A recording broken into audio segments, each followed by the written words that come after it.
இயேசு கிறிஸ்துவின் விலையேறப்பெற்ற நாமத்தினாலே உங்கள் யாவரையும் வாழ்த்துகிறேன். ஒரு சனிக்கிழமை இடைவெளிக்கு பிறகு மீண்டுமாக இவ்விதமாய் நாம் சந்திக்கத்தக்கதாக தேவனாகிய கர்த்தர் நமக்கு அருளின பெரிய கிருபைக்காக ஆண்டவரை நான் துதிக்கிறேன். தொடர்ந்து இவ்விதமாக நாம் இணைந்து அந்த ரிஃபர்மேஷனல் பைபிள் ஸ்டடியை பண்ணத்தக்கதாக, அதன் மூலமாக உயிர் மீட்சி அடையத்தக்கதாக தேவனாகிய கர்த்தர் நமக்கு அருளி வருகிற அந்த பெரிய கிருபைக்காக ஆண்டவருக்கு மிகுந்த நன்றியுள்ளவனாக இருக்கிறேன். நாம் ஒவ்வொருவரும் நன்றியுள்ளவர்களாக இருக்கிறோம். ஸோ இந்த நாளிலும் நாம் தொடர்ந்து நம்முடைய வேத பாடத்தை செய்வதற்கு தேவனாகிய கர்த்தர் தாமே நமக்கு உறுதுணையாக இருக்கிற துணையாக இருக்கிறார். பரிசுத்த ஆவியானவர் இல்லாமல் நாம ஒன்றும் செய்ய முடியாது, என்னை இல்லாமல் உங்களால் ஒன்றும் செய்ய முடியாது என்று சொன்ன இயேசு கிறிஸ்து, அவர் இல்லாமல் நாம் இதை ப்ரொசீட் பண்ண முடியாது. அவர் தம்முடைய ஆவியை அனுப்பி நமக்கு உதவி செய்யத்தக்கதாக நம்மோடு கூட இருக்கிறபடினாலே பெரிய பாக்கியம் பெற்றவர்களாய் இந்த மாலை வேளையில காணப்படுகிறோம். கர்த்தர் தாமே நமக்கு உதவி செய்வாராக. ரோமருக்கு எழுதுகிற நிருபம் 1வது அதிகாரம் 21வது வசனத்தை தொடர்ந்து நாம் கற்றுக்கொண்டு வருகிறோம்.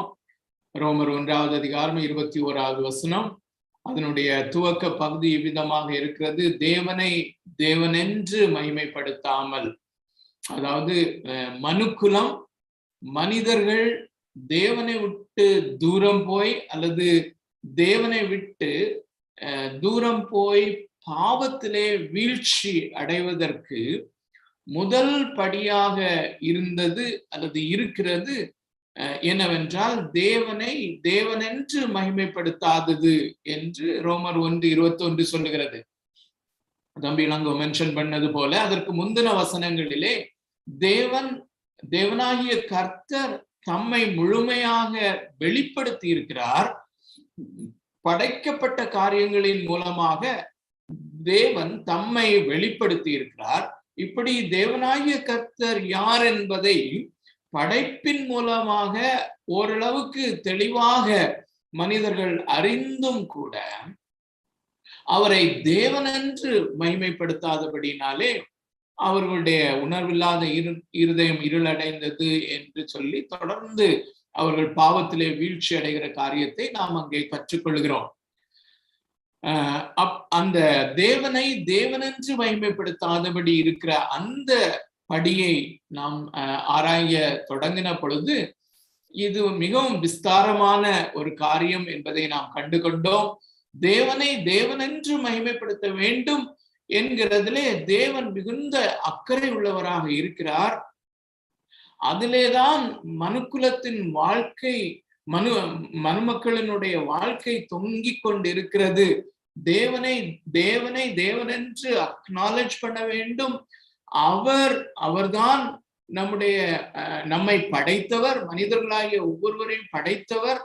அது மாத்திரமல்ல, நம்மை ஆண்டு கொண்டு நடத்துகிறவர். அவர் குயவனை போல இருக்கிறார். மனுக்குலம் முழுவதும் மனிதர்கள் எல்லாருமே அவருடைய கரத்திலே களிமண்ணை போலதான் இருக்கிறார்கள். எல்லாரையும் அவர் தமக்கு விருப்பமானபடி அவர் வணைந்து கொள்கிறார். எல்லா காரியங்களையும் தம்முடைய சித்தத்தின்படி அவர் வழி நடத்துகிறார். தம்முடைய தீர்மானத்தின்படியே இந்த உலகத்தை அவர் ஆண்டு நடத்தி வருகிறார். ஒரு விசேஷித்த ஒரு குறிப்பிட்ட நோக்கத்தை மையமாக வைத்து அதற்கு நேராக அல்லது குறிப்பிட்ட ஒரு முடிவை அவர் மனதிலே கொண்டவராக அந்த முடிவுக்கு நேராக எல்லா நிகழ்வுகளையும் அவர் ஒருங்கிணைத்து நடத்தி கொண்டு வருகிறார். இதை மனுமக்கள் அப்படியே அங்கீகரித்து அதை அவருக்கு துதியை செலுத்த வேண்டும் என்பதுதான் அவருடைய நோக்கம். அங்கீகரிப்பது என்பது மிக முக்கியமான ஒரு காரியம். அவர் தேவனாகிய கர்த்தர் இப்படி ஒரு குறிப்பிட்ட காரியத்தை அவர் மனதிலே வைத்தவராக அந்த காரியத்தின் அடிப்படையிலே, அந்த காரியத்திலே உலகத்தின் நிகழ்வுகள் எல்லாம் முடிவு பெற வேண்டும் என்பதற்காக எல்லாவற்றையும் ஒருங்கிணைத்து அவர்தான் செய்கிறார் என்பது அங்கீகரிக்கப்பட வேண்டிய ஒன்று. இருதயபூர்வமாக, மனது பூர்வமாக அங்கீகரிக்கப்பட வேண்டிய ஒன்று. முதலாவதாக அங்கீகரிக்கப்பட்டு அதற்கு ஏற்ற விதமான துதி அவருக்கு செலுத்தப்பட வேண்டும் என்பதுதான் வேதம் நம்மிடத்திலே எதிர்பார்க்கிற காரியம், தேவன் நம்மிடத்திலே எதிர்பார்க்கிற காரியம். அப்படி தேவனை தேவனென்று மகிமைப்படுத்தும்படியான விதத்திலே தான் அவர் நமக்கு அருளி இருக்கிற ரட்சிப்பை அவர் வடிவமைத்திருக்கிறார் என்று பார்த்து கொண்டு வருகிறோம். அவர் அருளின ரட்சிப்பு, அவரால் அருளப்பட்ட ரட்சிப்பு என்பதற்கு நாம் எபேசியருக்கு எழுதின நிருபம் 2வது அதிகாரம் 8வது வசனத்தையும் 9வது வசனத்தையும் ஒவ்வொரு வாரமும் ஆல்மோஸ்ட் நாம் படித்துக் கொண்டிருக்கிறோம். கிருபையினாலே விசுவாசத்தை கொண்டு ரட்சிக்கப்பட்டீர்கள், இது உங்களால் உண்டானதல்ல, இது தேவனுடைய ஈவு. சோ கிருபையினாலே நாம் ரட்சிக்கப்பட்டோம். அந்த கிருபை நமக்குள்ளே கிரியை செய்து, மிக வல்லமையாக கிரியை செய்து நமக்கு அந்த புதிய ஜீவனை நமக்கு அருள வேண்டுமானால் அவர் அருளுகிற விசுவாசத்தினாலே தான் முடியும். ஆகையினாலே அந்த விசுவாசத்தையும் அவர் அருளுகிறார், கிருபையையும் அவர் அருளி செய்து அவரே என்னையும் உங்களையும் ரட்சித்திருக்கிறார். இன்றும் ரட்சிக்கப்படுகிறவர்களை தேவன் அவ்விதமாகவே ரட்சிக்கிறார். தேவனே ரட்சிக்கிறார். 100% அவரே ரட்சிப்புக்கு ஏற்ற விசுவாசத்தை அருளி, ரட்சிப்புக்கு ஏற்ற கிருபையை அதன் மூலமாக அருளி புதிய ஜீவனை கொடுக்கிறார் அல்லது ரட்சிக்கிறார், ரட்சித்துக் கொண்டிருக்கிறார். இனிமேலும் அவர் அவ்விதமாகவே செய்து கொண்டு வருவார். சோ தேவன் அருளுகிற ரட்சிப்பு தேவன் அருளுகிற விசுவாசத்தின் அடிப்படையிலே இருக்கிறது என்று சொல்லும் பொழுது, தேவனால் அருளப்படாத அல்லது ரட்சிப்புக்கேற்ற விசுவாசம் அல்லாதபடி ஒரு போலியான விசுவாசம் அல்லது விசுவாசத்தை போல தோற்றமளிக்கிற இன்னொரு போலியான விசுவாசம், அதாவது தேவன் அருளுகிற விசுவாசம் அல்லாதபடி அந்த போலியான ஒரு விசுவாசத்தினாலேயும் கூட மனிதர்கள் வாழ முடியும். அல்லது போலியான விசுவாசத்தினாலே நாங்கள் ரட்சிக்கப்பட்டோம் என்று மெய்யாய் தேவனால் ரட்சிக்கப்படாத மக்கள் கூட நாங்கள் ரட்சிக்கப்பட்டிருக்கிறோம், தேவன் அருளிய ரட்சிப்பு தான் நாங்கள் பெற்றிருக்கிறோம், விசுவாசத்தினாலே தான் நாங்களும் ரட்சிக்கப்பட்டிருக்கிறோம், கிருபையினாலே தான் ரட்சிக்கப்பட்டிருக்கிறோம் என்று முழுக்க நம்பிக்கொண்டிருக்கிற அநேகர் மாயையான தோற்றமுடைய ஒரு விசுவாசத்தை அவர்கள் அடிப்படையாக கொண்டுதான் ரட்சிக்கப்பட்டிருக்கிறார்கள் என்பதை அவர்களுக்கே அறியாமல் இருக்கிறது என்பதுதான் பரிதாபமான காரியம் என்பதை நாம் தொடர்ந்து மத்தேயு எழுதின சுவிசேஷம் 7வது அதிகாரம் 21 24 வசனங்கள், இப்படிப்பட்ட வசன பகுதிகளிலிருந்து நாம் தொடர்ந்து கற்றுக்கொண்டு வருகிறோம். இது மிகவும் பரிதாபமான ஒரு காரியம் என்று நாம் கற்றுக்கொண்டு வருகிறோம். இப்படி தேவன் அருளுகிற விசுவாசத்தினாலே, தேவனிடத்திலிருந்து வருகிற அவருடைய அந்த ரட்சிக்கும் கிருபையினாலே நாம் ரட்சிக்கப்படாதபடி அந்த போலியான அல்லது தோற்றமளிக்கிற ஒரு விசுவாசத்தினாலே நாம் ரட்சிக்கப்பட்டோம் என்று நம்பி இருக்கிறதும், ரட்சிக்கப்பட்டு கொண்டிருக்கிறோம் என்றும், பரலோகத்துக்கு செல்வோம் என்று நம்பி இருக்கிறதும் எவ்வளவு ஒரு ஆபத்தான காரியம் என்று அநேக வேத வசனத்தின் பகுதிகளிலிருந்தும் அநேக உதாரணங்களோடும் நாம் வேதத்திலிருந்து தொடர்ந்து கடந்த 15 அல்லது 16 வாரங்களாக நாம் கற்றுக்கொண்டு வருகிறோம். இந்த தேவன் அருளுகிற மெய்யான விசுவாசத்தினுடைய தன்மைகள் என்ன? அதாவது அந்த பொய்யான விசுவாசம் அல்லது விசுவாசம் போல தோற்றமளிக்கிற ஒரு விசுவாசம் நம்மையும் அறியாமல் அது ஒரு நித்திய நரக ஆக்கினைக்கு நேராக வழிநடத்தி கொண்டிருக்கிறபடினாலே, அது அத்தனை அபாயகரமாக இருக்கிறபடினாலே இதை குறித்து நாம் தெளிவாய் கற்றுக்கொள்ள வேண்டும் என்பதற்காக தான் இங்கே நாம் நிற்கிறோம். அப்போ தேவன் அருளுகிற அந்த விசுவாசம் என்றால் என்ன? அந்த தேவன் அருளுகிற விசுவாசம் என்றால் அதை எப்படி நாம் கண்டுகொள்ள முடியும்? தேவன் அருளுகிற விசுவாசத்தை கொண்டு தேவனுடைய கிருபை என்னிலே கிரியை செய்யும் போது என்னென்ன அடையாளங்களை வைத்து நாம் அதை கண்டுகொள்ள முடியும்? அந்த பொய்யான விசுவாசம் என்று ஒன்று இருக்குமானால் அது என்னென்ன அடையாளங்களோடு வரும் என்பதை இந்த ரெண்டையும் இணைத்து நாம் தொடர்ந்து கற்றுக்கொண்டு வருகிறோம்.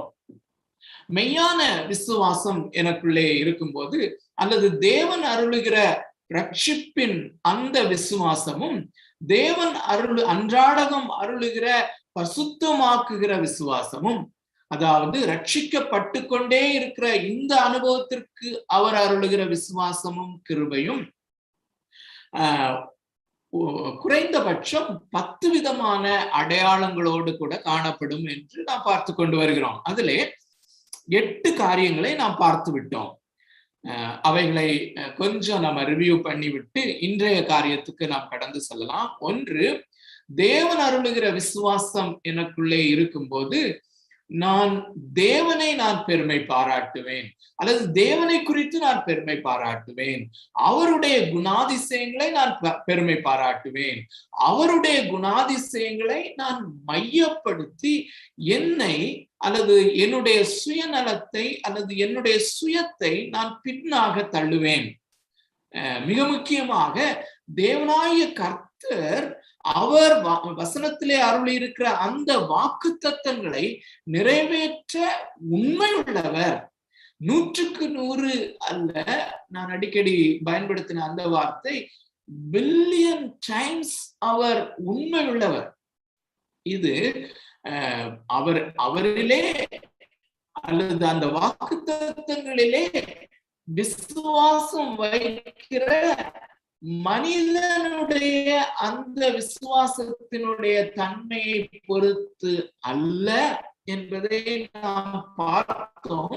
வருகிற நாட்களிலே இன்னும் தெளிவானவர்களே, இன்று அநேகர் வாக்குத்தத்தங்களை பிடித்து கொண்டு நாம் ஜெபிக்க வேண்டும்.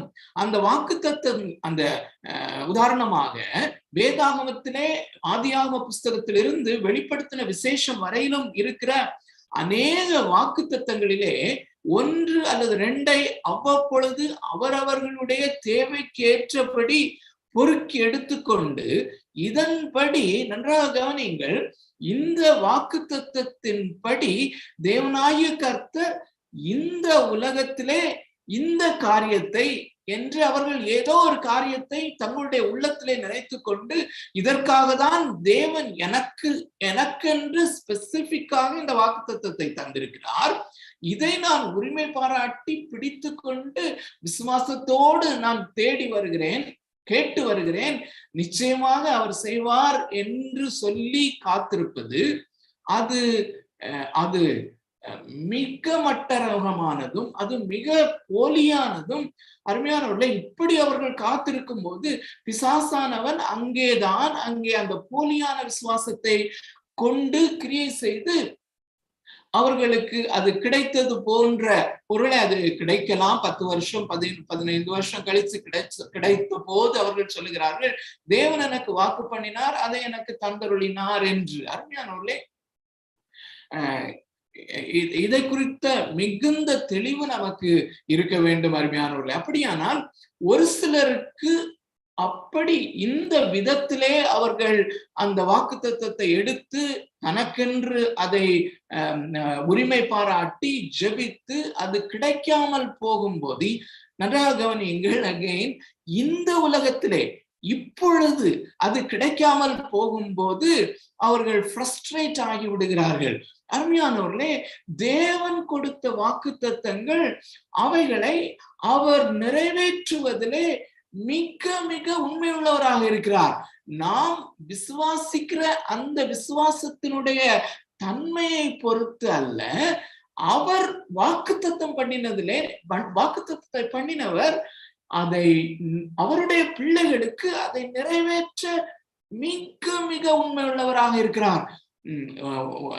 பில்லியன் டைம்ஸ் அவர் உண்மையுள்ளவராக இருக்கிறார். ஆனால் இந்த உலகத்திலே இப்பொழுது என்கிற அந்த ஆஸ்பெக்ட்ல நாம் அதை எடுப்போமே ஆனால் நாம் தவறு செய்கிறவர்களாக இருக்கிறோம். ஏனென்றால் அநேக வாக்குத்தத்தங்கள், பெரும்பான்மையான வாக்குத்தத்தங்கள் அந்த நித்திய வாழ்வுக்கென்று வைக்கப்பட்டிருக்கிறது. அந்த வாக்குத்தத்தங்களை அவர் நிறைவேற்றுவார் என்று நம்பிதான் நாம் கிறிஸ்தவ வாழ்க்கை வாழ்ந்து கொண்டிருக்கிறோம். அதுதான் விசுவாசம், அதுதான் நம்பிக்கை. சோ இப்படி மெய்யான விசுவாசம் எனக்குள் இருக்கும் போது தேவன் உண்மை உள்ளவர், வாக்குத்தத்தம் பண்ணினதை நிறைவேற்ற அவர் உண்மையுள்ளவர். இந்த உலகத்திலே அல்ல, மறு உலகத்திலே நித்திய வாழ்விலே அவர் நிச்சயமாய் அதை பூரணப்படுத்துவார், அதை செய்வார் என்கிற நம்பிக்கையோடு செல்வதுதான் இந்த முதலாவது குணாதிசயம். அது மிக முக்கியமான குணாதிசயம். அதை குறித்து கொஞ்சம் தான் நாம பார்த்திருக்கிறோம். வருகிற நாட்களிலே கர்த்தருக்கு சித்தமானால் அதை குறித்து அதிகமாய் பார்க்க உதவி செய்வார். இரண்டாவது, இந்த மெய்யான விசுவாசம், தேவன் அருளும் விசுவாசம் நம்மிலே வரும் பொழுது, அல்லது நம்முடைய இருதயத்திலே வரும் பொழுது, நம்முடைய இருதயத்திலே இயேசு கிறிஸ்துவின் பால் அல்லது தேவனாய கர்த்தர் மேல், அவர் நமக்காக வைத்திருக்கிற சுதந்திரத்தின் மேல், அந்த சுதந்திரத்திற்கு அச்சாரமாக அல்லது டவுன் பேமெண்டாக கொடுத்திருக்கிற அந்த பரிசுத்த ஆவியானவர் மேல் 4 காரியங்கள். ஒன்று, தேவனாய கர்த்தர், அவர்தான் என்னுடைய ரட்சிப்பை திட்டமிட்டவர். இரண்டாவதாக, அவருடைய குமாரனாகிய இயேசு கிறிஸ்து, அவர்தான் என்னுடைய ரட்சிப்பை அந்த சிலுவையிலே சிந்தின அந்த இரத்தத்தின் மூலமாக, அந்த விலையேற பெற்ற இரத்தத்தை அவர் சிந்தி விலைக்கிரயம் கொடுத்து அவர் என்னுடைய ரட்சிப்பை வாங்கி இருக்கிறார். அது மாத்திரமல்ல, பரிசுத்த ஆவியானவர் அதை நடைமுறைப்படுத்தி நான் ரட்சிக்கப்பட்டவனாக என்னை மாற்றியிருக்கிறார், மாற்றிக்கொண்டிருக்கிறார். ஆகையினாலே இந்த மூவர் மேலும் நாம் அலாதியாய் நேசிக்கிறோம். அது மாத்திரமல்ல, இவர்கள், இந்த தேவனாகிய கர்த்தர் நமக்கென்று வைத்திருக்கிற அந்த நித்திய சுதந்திரத்தினுடைய மகிமையிலும் அன்பு கூறுகிறோம். சோ இந்த 4 காரியங்களின் மேல ஒரு அலாதியான அன்புள்ளவர்களாக இருக்கிறோம். இந்த அன்பு இது 2வது காரியம். 3வது, இந்த 4 காரியத்தின் மேலே ஒரு பெரிய சந்தோஷம், மகிழ்ச்சி. இந்த உலகத்திலே உலக பிரகாரமான காரியங்கள் எனக்கு அருளப்படுவதனாலே, அல்லது உலகத்திலே எனக்கு தேவையான பொருட்கள் அல்லது பொருளாதாரம் அல்லது பணம் அல்லது வசதிகள், வாய்ப்புகள் எனக்கு அருளப்படுவதனால் ஏற்படுகிற மகிழ்ச்சி அல்ல, ஏற்படுகிறதுனால் ஒரு சந்தோஷம் அல்ல. அந்த சந்தோஷம் நிலையற்றது, அது வெறும் மாயையான சந்தோஷம். ஆனா உண்மையான மகிழ்ச்சி இந்த தேவன் மேல், அவருடைய குமாரனாகிய கிறிஸ்துவின் மேல், அவர் நமக்கு டவுன் பேமெண்டாக தந்திருக்கிற பரிசுத்த ஆவியானவர் மேல், அவர் நமக்காக வைத்திருக்கிற அந்த விலையேற பெற்ற மிகவும் மிகவும் மகிமையான அந்த சுதந்திரத்தின் மேல் ஒரு மகிழ்ச்சி, சந்தோஷம். 4வதாக, இந்த தேவனாகிய கர்த்தர் மேல், கிறிஸ்துவின் மேல் ஒரு பய உணர்வு அல்லது ரெவரன்ஷியல் ஃபியர், அது கனப்படுத்துகிற ஒரு தெய்வ பயம். 5வதாக, இதன் அடிப்படையிலே ஒரு புரோக்கன்னஸ் அல்லது இருதய நொறுங்குதல், நொறுங்குண்ட இருதயம். 6வதாக ஒரு டிசைர், ஆசை, அலாதியான ஆசை. இந்த தேவனாகிய கர்த்தருடைய சமூகத்திலே, இந்த கிறிஸ்துவனுடைய சமூகத்திலே நான் எப்பொழுது போய் நிற்பேன்? மானானது நீரோடைகளை எவ்வளமாக வாஞ்சித்து கதறுகிறதோ அதுபோல தேவனே, என்னுடைய ஆத்துமா உண்மையில் வாஞ்சையா இருக்கிறது, தாகமா இருக்கிறது. இதை கேட்கிற, இதை தியானிக்கிற இந்த வேளையில, ஒருவேளை இந்த பைபிள் ஸ்டடியில அப்படிப்பட்ட ஒரு டிசைர் எனக்குள்ள இல்லாம இருந்தா, ஒரு சின்ன ஜெபம் இருதயத்தின் ஆழத்துல கொஞ்சமா பண்ணுவோம். பரிசுத்த ஆவியானவர் நிச்சயமா அதை கேட்கிறார், நிச்சயமா கேட்கிறாரு. சோ அதனால அந்த விசுவாசத்தோடு கூட, ஆண்டவரே, எனக்கு அந்த ஒரு ஆசை அப்படி தாவீதுக்கு பற்றி எரிந்தது போல, வறண்டதும் விடாய்த்ததும் தண்ணீரற்றதுமான நிலத்துல, தேவனே, என் ஆத்மா உண்மையில் தாகமாயிருக்கிறது என்கிற அந்த அப்படிப்பட்ட ஒரு டெஸ்பரேட்டான உணர்வு இல்ல, ஆண்டவரே எனக்கு உதவி செய்யுங்கன்னு சொல்லி இப்ப ஜெபம் பண்ணுவோம். சோ அந்த டிசைர். 7வதாக அன்பு இயேசுவின் பால் எவ்வளவு அதிகமாக இருக்கிறதோ அவ்வளவுக்கு இந்த உலகத்தை வெறுக்கிறது, உலகத்தினுடைய மாயையை வெறுத்தல் அல்லது பாவத்தை வெறுத்தல், என்னை சுயத்தை வெறுத்தல் என்கிற அந்த வெறுத்தல் என்கிற உணர்வு, இவையெல்லாம் இருதயத்திலே உண்டாகிறது. விசுவாசத்தோடு கூட சேர்ந்து, மெய்யான விசுவாசத்தோடு கூட சேர்ந்து அதற்கு அடையாளமாக இவைகள் எல்லாம் வருகிறது என்று பார்க்கிறோம். கடந்த வாரத்திலே 8வது காரியமாக ஜீல் அல்லது ஒரு பக்தி வைராக்கியம், அன்பின் வைராக்கியம் அல்லது இருதயத்திலே ஒரு வைராக்கியம் என்கிற காரியத்தை நாம் பார்த்தோம். அப்படி எட்டு காரியங்களை நாம் பார்த்திருக்கிறோம். இந்த நாளிலே 9வது அடையாளமாக கம்பேஷன் அல்லது இரக்கம் என்கிற ஒரு காரியத்திற்கு நேராக நாம் கடந்து செல்ல பரிசுத்த ஆவியானவர் நமக்கு உதவி செய்வாராக. அருமையானவர்களே, இவ்வளவு நாட்களும் நாம் தியானித்த இந்த 8 காரியங்களுக்கும் இன்று நாம் பார்க்க போகிற அந்த இருதயத்தினுடைய உணர்ச்சிக்கும் ஒரு பெருத்த வித்தியாசத்தை நீங்கள் அந்த ஃபேஸ் வேல்யூலே நீங்க கண்டுபிடிச்சிருக்கலாம். அது என்ன என்று. இந்த 8 காரியங்களும், இவ்வளவு நாட்கள் நாம் தியானித்த அந்த 8 அடையாளங்களும் அது தேவன் பால் அல்லது தேவனுக்கு நேராக, பரலோகத்துக்கு நேராக ஏறெடுக்கப்படுகிற காரியம் அல்லது தேவனுக்கு நேராக என்னுடைய இருதயத்திலிருந்து வருகிற காரியம். தேவனை மையப்படுத்துதல், அவரை நேசித்தல், அவரை சிநேகித்தல், அவரை குறித்த மகிழ்ச்சி, அந்த பரலோகத்தை குறித்த மகிழ்ச்சி, அவரை குறித்த பய உணர்வு, அவரை குறித்த அந்த பய உணர்வினாலே ஏற்படுகிற அந்த இருதய நொறுங்குதல், அவர் மேல் ஆசை, அப்படிங்கிறதுனால உலகத்தை வெறுத்தல் என்று எல்லாமே அவரை மையப்படுத்தி அல்லது அவருக்கு நேராக நம்முடைய இருதயம் செய்கிற, இருதயத்திலிருந்து எழும்புகிற உணர்வுகள், உணர்ச்சிகள், எமோஷன்ஸ் என்று நாம் பார்த்து கொண்டு வருகிறோம். ஆனா இந்த இரக்கம் என்கிற காரியம் மற்ற ஜனங்கள், விசுவாச மக்கள், அப்புறம் உலகத்தில் உள்ள மக்கள் மேலே இரக்கம், அதுவும் கூடவே சேர்ந்து வருகிறது. இதுவும் மெய்யான விசுவாசத்தினுடைய ஒரு மிக முக்கியமான ஒரு அடையாளம். அங்காங்கே ஒரு சில வேத வசனங்களை நாம் எப்பொழுதும் வாசிக்கிறது போல இதற்கும் வாசிப்போம். அப்படி நாம் ஒவ்வொரு காரியத்திற்கும் அங்காங்கே ஒரு சில வசனங்களை வாசிக்கும் போது நிச்சயமாக தாவீது வந்து விடுவதை நாம் பார்த்திருக்கிறோம். ஏனென்றால் பழைய பாட்டு விசுவாசிகளிலே இந்த தாவீது மிக முக்கியமாக அந்த விசுவாசத்தை, தேவன் அருளும் விசுவாசத்தை பெற்றவன். அவனுக்குள்ளே இந்த குணாதிசயங்கள் எல்லாமே புதிய ஏற்பாட்டு விசுவாசிகளுடைய இருதயத்திலே வர வேண்டிய எல்லா காரியங்களையும் அவனுடைய காரியத்திலையும் நாம பார்த்து கொண்டு வருகிறோம். அதற்கு அடையாளமாக இருக்கிறார் என்று. சங்கீதம் 37வது அதிகாரம், 37வது சங்கீதம் 21வது வசனத்தை முதலாவது வாசிக்கலாம். சங்கீதம் 37:21, அதை தொடர்ந்து 26வது வசனம். சங்கீதம் 37 21, 26 இந்த 2 வசனங்களை நான் உங்களுக்காக வாசிக்கிறேன். நீங்கள் என்னோடு கூட க்ளோசரா பின்பற்றுங்கள். 21, துன்மார்க்கன் கடன் வாங்கி செலுத்தாமற் போகிறான், நீதிமானோ இறங்கி கொடுக்கிறான்.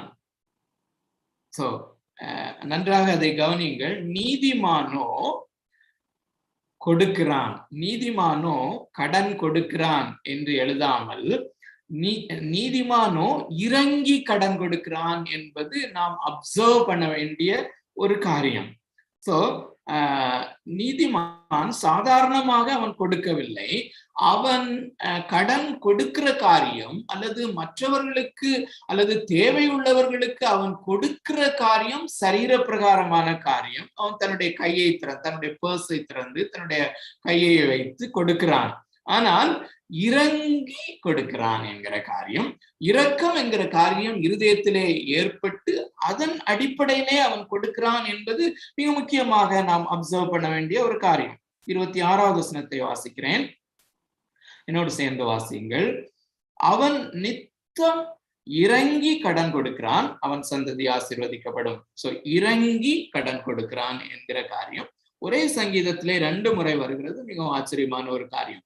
அப்படியே நாம் நீதிமொழிகளின் புஸ்தகத்துக்கு வருவோம். நீதிமொழிகளிலே அநேக வசனங்கள் உண்டு, ஆனாலும் ஒரு வசனத்தை நாம் இந்த நாளிலே வாசிக்கலாம். நீதிமொழிகள் 14வது அதிகாரம், நீதிமொழிகள் 14வது அதிகாரம் 21வது வசனம். நீதிமொழிகள் 14:21. பிறனை அவமதிக்கிறவன் பாவம் செய்கிறான், தரித்திரனுக்கு இறங்குகிறவனோ பாக்கியம் அடைவான். மிக முக்கியமான ஒரு காரியம் இங்கே வருகிறது, பாக்கியம் அடைவான். அந்த பிளஸட்னஸ், இயேசு கிறிஸ்து புதிய ஏற்பாட்டிலே சொல்லுகிற அந்த மலை பிரசங்கத்திலே சொல்லுகிற அந்த காரியத்திற்கு எத்தனையாய் ஒத்து இருக்கிறதை நாம் கவனித்துக் கொள்வோம். பின்பு நாம அந்த பகுதிக்கும் நாம வருவோம். தரித்திரனுக்கு இறங்குகிறவனோ பாக்கியம் அடைவான் அல்லது ஆசீர்வதிக்கப்படுவான், அல்லது தரித்திரனுக்கு இறங்குகிறவன் அவன் சந்தோஷம் உள்ளவன், பாக்கியம் உள்ளவன், சந்தோஷம் உள்ளவன் என்று வாசிக்கிறோம். புதிய ஏற்பாட்டுக்கு வருவோம். கொலோசியருக்கு அப்போஸ்தலனாகிய பவுல் கொலோசியருக்கு எழுதின நிருபம் 3வது அதிகாரம் 12வது வசனம். அப்போஸ்தலனாகிய பவுல் கொலோசியருக்கு எழுதின நிருபம் 3வது அதிகாரம் 12வது வசனம் வாசிக்கிறேன், கவனமாக பின்பற்றுங்கள். ஆகையால் நீங்கள் தேவனால் தெரிந்து கொள்ளப்பட்ட பரிசுத்தரும் பிரியருமாய் உருக்கமான இரக்கத்தையும் தயவையும் மனத்தாழ்மையையும் சாந்தத்தையும் நீடிய பொறுமையையும் தரித்து கொண்டு. சோ எத்தனை காரியங்களை அவர் எழுதுகிறார் என்று பாருங்கள். எல்லாமே இருதயத்திலே வருகிற காரியம். இரக்கம் என்பதை மிக முக்கியமாய் அவர் எழுதுகிறார். ஏனென்றால் அந்த இரக்கத்திற்கு இன்னொரு அட்ஜெக்டிவையும் போடுகிறார். உருக்கமான இரக்கம், அந்த மெல்ட் ஆகிறது போல தரித்திரர்களை, இல்லாதவர்களை அல்லது மற்றவர்களுக்கு நாம் இரக்கத்தை காண்பிக்கும் பொழுது அது எப்படிப்பட்ட இரக்கமாக இருக்க வேண்டுமாம்? உருக்கமான இரக்கமாக இருக்க வேண்டும். மனதுருகிற இரக்கம். இயேசு கிறிஸ்து திரளான ஜனங்களை பார்த்து அவர் மனதுருக்கம் கொண்டார் என்று சொல்லி நாம வாசிக்கிறோம். அவர் அந்த மேய்ப்பனில்லாத ஆடுகளை போல அவர் இருக்கிறதை பார்த்து அவர் மனதுருகினார் என்று நாம் வாசிக்கிறோம். மனதுருக்கத்தோடு கூடிய இரக்கம். தொடர்ந்து இயேசு கிறிஸ்து சொன்ன காரியத்துக்கு நாம வருவோம். மத்தேயு எழுதின சுவிசேஷம் அதனுடைய 23வது அதிகாரம். மத்தேயு 23வது அதிகாரம். மத்தேயு 23வது அதிகாரம் 23வது வசனம். மத்தேயு 23வது அதிகாரம் 23வது வசனம். இந்த இடத்திலே இயேசு கிறிஸ்து அந்த மாயக்காரர், வேதபாரகர், பரிசேயர், வேதபாரகர்கள், பரிசேயர், சதுசேயர், இவர்களை அவர் அந்த மாயக்காரர்கள் என்று இவர்கள் எல்லாரையுமே அந்த நாட்களில் இருந்த யூத அந்த ரிலிஜியஸ் லீடர்ஸ், அந்த யூத மதத்தினுடைய தலைவர்கள் எல்லாவரையும் அவர் மாயக்காரர் என்று அதிகமாய் அட்டாக் பண்ணுகிற அந்த காரியத்தை நாம் அறிந்திருக்கிறோம். இந்த வேதபாரகரும் பரிசேயரும் சதுசேயர் இவர்கள் எல்லாருமே மாயக்காரர்கள் என்பதற்கு மிக முக்கியமான ஒரு காரியம், அல்லது அந்த மாயத்தன்மை எப்படி வெளிப்படும் அல்லது அந்த மாயத்தன்மையினுடைய சாராம்சம் என்ன என்பதை இந்த இடத்துல அவர் சொல்லுகிறார். அநேக இடங்கள்ல அவர் சொல்லுகிறார். நம்ம 1-2 இடங்களை நம்ம பார்க்கலாம். 23வது வசனம் வாசிக்கலாம். மாயக்காரராகிய வேத பாரகரே, பரிசேயரே, உங்களுக்கு ஐயோ. உங்களுக்கு ஐயோன்னா அருமையானவர்களே, அந்த ஐயோ காரியங்கள் அல்லது இப்படிப்பட்ட காரியங்கள் சபிக்கப்பட்டவர்கள் என்கிற காரியங்கள் வரும் பொழுது 2 குரூப்பாக அல்லது 2 டிவிஷனாக நாம் இந்த மக்களை பார்ப்பதும் இந்த வார்த்தைகளை நாம் அப்படி விளங்கிக் கொள்வதும் மிக முக்கியமானது. சபிக்கப்பட்டவர்கள் என்றால் அவர்கள் நரகத்துக்கு போகிறவர்கள், ஆசீர்வதிக்கப்பட்டவர்கள் என்றால் அவர்கள் மோட்சத்துக்கு போகிறவர்கள். இந்த கேட்டுக்கு போகிற வாசல் அது விரிவும் வழி விசாலமுமாக இருக்கிறது. சோ அந்த கேட் வழியாக போகிறவர்கள். அடுத்த குரூப் ஆசீர்வதிக்கப்பட்டவர்கள் அல்லது அந்த மக்கள் இந்த ஜீவனுக்கு போகிற வாசல் இடுக்கமும் வழி நெருக்கமுமாக இருக்கிறது. இந்த 2 குரூப்ல தான் நம்ம இது எல்லாத்தையும் நம்ம அடையாளப்படுத்த வேண்டும். அருமையானவர்களே, இயேசு கிறிஸ்து உங்களுக்கு ஐயோ என்று சொல்லும் பொழுது நீங்கள் மாயமான தோற்றமுடையவர்களாக இருக்கிறீர்கள். தோற்றத்திலே நீங்கள் நல்ல ரிலீஜியஸாக விசுவாசிகளை போல யெகோவா தேவனை விசுவாசிக்கிறவர்களை போல நீங்கள் காணப்படுகிறீர்கள். ஆனால் நீங்கள் இந்த பெரிய வாசல் வழியாக பிரவேசிக்கிறவர்கள். உங்களுக்கு ஐயோ என்று சொல்லும் போது நீங்கள் சபிக்கப்பட்டவர்கள், நீங்கள் நரகத்திற்கு போவீர்கள் என்பதுதான். அது எப்படிப்பட்ட தன்மை அவர்களுக்குள்ளே காணப்படுகிறது? தொடர்ந்து வாசிக்கிறேன். நீங்கள் மாயக்காரராகிய வேத பாரகரே, பரிசேயரே, உங்களுக்கு ஐயோ, நீங்கள் ஒர்த்தலாமிலும் வெந்தயத்திலும் சீரகத்திலும் தசமபாகம் செலுத்தி, அந்த தசமபாகம் செலுத்துவதிலே எவ்வளவு ஒரு கேர்ஃபுல்லா இருக்காங்கன்னு சொல்லி பாருங்க. அல்லது சரீர பிரகாரமான அந்த ரிலிஜியஸ் காரியங்கள், அல்லது சரீர பிரகாரமான ஆவிக்குரிய காரியங்கள் என்று கூட வைத்துக் கொள்ளலாம். அல்லது சரீர பிரகாரமாக செய்யக்கூடிய சபையினுடைய காரியங்கள் அப்படிதான் நாம் எடுத்துக்கொள்ள வேண்டும். அதை குறித்து விளக்கமாக பேச நமக்கு சமயம் இல்லை. நிச்சயமாக நீங்க அதை கிராஸ் பண்ணுவீங்கன்னு சொல்லி நான் அறிந்திருக்கிறேன். சோ அந்த தசமபாகம் கொடுக்கிறவர்கள் அவ்வளவு கேர்ஃபுல்லாக ஒர்த்தலாமிலும் வெந்தயத்திலும் சீரகத்திலும் அப்படின்னு சொல்லி ஒவ்வொன்றிலும் தசமபாகம் கொடுக்கிறார்கள். ஒவ்வொன்றிலும் கேர்ஃபுல்லாக தசமபாகம். அநேக விசுவாசிகள், உண்மையான விசுவாசிகளை போல இருக்கிறவர்கள் அந்த தசமபாகத்தை ஒழுங்காக எடுத்து வைத்து அதுல மிஷனரி சப்போர்ட், அதுல இந்த காரியம் அப்படின்னு சொல்லி ரொம்ப தெளிவாக அந்த சரி கொடுக்கிறது. சோ தசமபாகம் செலுத்தி நியாயப்பிரமாணத்தில் கற்பித்திருக்கிற விசேஷித்தவைகளாகிய நீதியையும் இரக்கத்தையும் விசுவாசத்தையும் விட்டுவிட்டீர்கள். இந்த நீதி, இரக்கம், விசுவாசம் என்கிற இந்த மூன்றும் ஒரு குரூப்ல வருது. இந்த மூணுமே இருதயத்திலே ஏற்படுகிற உணர்ச்சி, அல்லது இருதயத்திலே ஏற்படுகிற உணர்வு, அல்லது இருதயத்திலே ஏற்படுகிற நாம் பார்க்கிற இந்த 9 காரியங்கள் பார்த்து கொண்டு வருகிறோம். இந்த 9வது காரியம் இந்த 8 காரியங்களை போல, இதற்கு முந்தி நம்ம பார்த்த அந்த 8 காரியங்களை போல, அல்லது அதோடு கூட நாம சேர்த்து கொள்ளலாம். நியாயப்பிரமாணத்திலே கற்பித்திருக்கிற அந்த விசேஷித்தவைகள் எதென்றால் நீதியின் மேல் பசிதாகம், அல்லது நீதி, இரக்கம், இருதயத்திலே காணப்படுகிற இரக்கம், விசுவாசத்தோடு கூட சேர்ந்து வருகிறது. சோ அந்த விசுவாசத்தோடு கூட வருகிற அந்த இரக்கம், இந்த நீதி, இவைகளை நீங்கள் விட்டு விட்டீர்கள். சோ உள்ள வேக்குமா இருக்குது, நீங்கள் சரீர பிரகாரமாக காரியங்களை செய்கிறீர்கள்.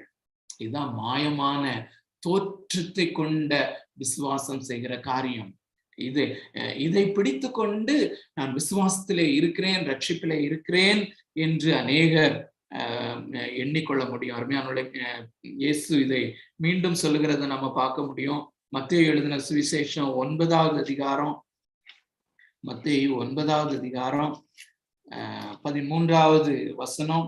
இதுல இருந்து ஒரு சில வசனங்களை எப்படியும் டிராப் பண்ணி இன்னும் மிக முக்கியமான வசனங்களை தேர்ந்தெடுக்க வேண்டும் என்று யோசித்தேன். ஆனாலும் சீக்கிரமா வாசித்தாலும் எல்லா வசனங்களையும் வாசிக்க வேண்டியது மிக முக்கியமானதுன்னு சொல்லி நான் ஃபீல் பண்ணதுனால இன்று அநேக வசனங்களை உங்களுக்கு முன்பதாக கொண்டு வருகிறேன். மத்தேயு எழுதின சுவிசேஷம் 9வது அதிகாரம் 13வது வசனம். பலியை அல்ல இரக்கத்தையே விரும்புகிறேன் என்பதின் கருத்து இன்னதென்று போய் கற்றுக்கொள்ளுங்கள். அருமையானவர்களே, இந்த காரியத்தை இன்னொரு இடத்துல இயேசு சொல்லுகிறார். இந்த காரியம் தேவனாகிய கர்த்தர் அல்லது பிதாவாகிய தேவன் அந்த இன்ஸ்பயர்ட் வேர்ட் ஆஃப் காட்ல பழைய ஏற்பாட்டு தீர்க்கதரிசிகள் மூலமாகவும் இந்த காரியங்களை சொல்லி இருக்கிறதை நாம் பார்க்கிறோம். அதைத்தான் இயேசு இந்த பரிசேயர்களுக்கும் சதுசேயர்களுக்கும் இந்த மக்களுக்கு, வேதபாரகர்களுக்கு அதை சுட்டி காண்பித்துதான் இதை நீங்கள் கற்றுக்கொள்ளுங்கள் என்று சொல்லுகிறார். பலியை அல்ல, அல்லது சரீர பிரகாரமாக நீங்கள் செலுத்துகிற பலி, சரீர பிரகாரமாக நீங்கள் செய்கிற அந்த குர்பான் என்கிற காரியம், சரீர பிரகாரமாக நீங்கள் உங்கள் காப்பு நாடாக்களை பெரிதாக்குதல், அல்லது சரீர பிரகாரமாக வெளி தோற்றத்திற்கு நீங்கள் செய்கிற உபவாசம், வெளி தோற்றத்திற்கு நீங்கள் செய்கிற ஜபங்கள், வெளி தோற்றத்திற்கு நீங்கள் செய்கிற அந்த தான தர்மங்கள், இவைகளை அல்ல இரக்கத்தையே நான் விரும்புகிறேன். அப்படின்னா காட் அண்ட் ஜீசஸ், தேவனாகிய கர்த்தரானாலும் சரி, குமாரனாகிய இயேசு கிறிஸ்துவானாலும் சரி, they are pleased with this. இந்த காரியத்துல அவங்க பிரியமா இருக்கிறாங்க. எதுல? இருதயத்திலே ஏற்படுகிற அந்த இரக்கம், அதிலே பிரியமா இருக்கிறார்கள். அதனுடைய கருத்து இன்னதென்று போய் கற்றுக்கொள்ளுங்கள். நீதிமான்களை அல்ல பாவிகளையே மனம் திரும்புகிறதற்கு அழைக்க வந்தேன். இங்கே இயேசு கிறிஸ்து ஆயக்காரர்களோடும் பாவிகளோடும் கூட அவர் சாப்பிடுகிற அந்த கான்டெக்ட்ல அவர் சொல்லுகிறார். இன்னொரு வசனத்தை வாசிக்கலாம். இதே மத்தேயு எழுதின சுவிசேஷம் 12வது அதிகாரம் 7வது வசனம். சோ ஒரே சுவிசேஷத்துல இந்த காரியங்கள் ரிப்பீட் ஆகிறத நீங்க கவனிக்க வேண்டிய ஒரு காரியம்.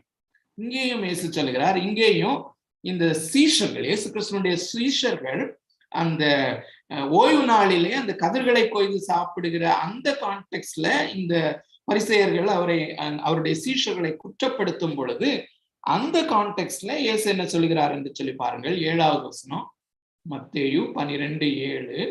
பலியை அல்ல, அதே காரியத்தை சொல்கிறார், பலியை அல்ல இரக்கத்தையே விரும்புகிறேன் என்பதின் கருத்து என்னதென்று அறிந்தீர்களானால் குற்றமில்லாதவர்களை நீங்கள் குற்றப்படுத்த மாட்டீர்கள். சோ இயேசு என்ன சொல்லுகிறார் என்றால், பரிசேயர்களே, வேதபாரகர்களே, உங்களிடத்திலே இருக்கிற நீங்கள் அன்றாடகம் பயன்படுத்துகிற வேத பாடம், வேத பகுதி, வேத வசனம் நான் என்னுடைய தீர்க்கதரிசிகளை கொண்டு பங்கு பங்காகவும் வகை வகையாகவும் எழுதி கொடுத்த சிரமம் எடுத்து எழுதி கொடுத்த அந்த வேத வசனத்தை, அதை தான் நீங்கள் வாரத்தின் ஒவ்வொரு நாளும் கற்றுக்கொள்ளுகிறீர்கள். வாரத்திலே ஒரு முறை அதை கொண்டு நீங்கள் போதிக்கிறீர்கள் மக்களுக்கு. அந்த வேத வசனத்தினுடைய சரியான அர்த்தத்தை நீங்கள் கண்டுகொள்ளுங்கள், அது சரியா இன்டர்பிரட் பண்ணுங்க. அருமையானவர்களே, இந்த நாட்களிலும் வேதாகமத்தை படிக்கிற நமக்கு அதனுடைய வசனங்களை சரியாக வியாக்கியானப்படுத்துதல் எவ்வளவு முக்கியத்துவம் வாய்ந்தது என்பதை இது குறிக்கிறது. இயேசு அவங்களுக்கு அத கிண்டலாகவும் அல்லது சீரியஸா இயேசு கிறிஸ்து அதை அவர்களுக்கு சுட்டி காண்பிக்கிறார். நீங்கள் வாசிக்கிறீர்கள், இதனுடைய பொருள் என்னன்னு சொல்லி நீங்க கற்றுக்கொள்ளுங்க. இது எங்கிருந்து வருகிறது என்பதையும் நாம பார்த்து விடலாம். பழைய ஏற்பாட்டிலே 2 ரெஃபரன்சஸ்ல நாம பார்க்க முடியும். ஒன்றை நாம் இப்போ வாசிக்கலாம். ஓசியா தீர்க்கதரிசியின் புஸ்தகம் 6வது அதிகாரம் 6வது வசனம். தானியேல் பிறகு ஓசியா 6வது அதிகாரம் 6வது வசனம் இவ்விதமாக சொல்லுகிறது, பலியை அல்ல இரக்கத்தையும் தகன பலிகளை பார்க்கிலும் தேவனை அறிகிற அறிவையும் விரும்புகிறேன் என்று ஓசியா தீர்க்கதரிசியை கொண்டு தேவனாகிய கர்த்தர் பழைய ஏற்பாட்டிலே சொல்லியிருக்கிறார். பலி அல்ல. அநேகர் பழைய ஏற்பாட்டிலே பலி செலுத்துதல் மிகவும் முக்கியமானது, பலி செலுத்துதலின் மூலமாக தான் பழைய ஏற்பாட்டிலே பாவ நிவர்த்தி உண்டாகிறது என்று நம்பி இருக்கிறார்கள். ஆனால்